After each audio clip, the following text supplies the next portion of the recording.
In a small, sunny village, there lived a little girl named Sophie who loved visiting the forest nearby. Every day, she would bring snacks for the rabbits, squirrels, and birds. She even made friends with a shy fox named Rusty.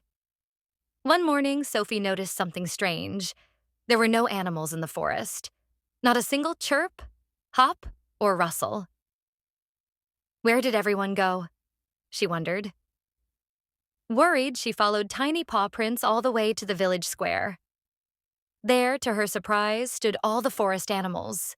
Rabbits were peeking into shop windows, squirrels were climbing lampposts, birds were resting on bicycles, and Rusty the fox was sniffing around the bakery. The villagers were frozen in shock. Sophie stepped forward and laughed. They're just curious. They've never seen where we live.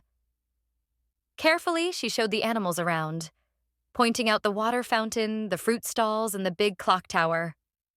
The villagers watched in wonder as Sophie taught the animals to line up for apples and breadcrumbs. At the end of the day, Sophie clapped her hands.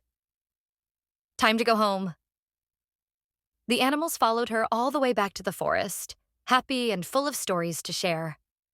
From then on, once a year, the villagers and the forest animals would meet in the square for Friendship Day, sharing food, laughter, and the joy of being neighbors. And Sophie? She always led the parade, with Rusty trotting proudly by her side. The end.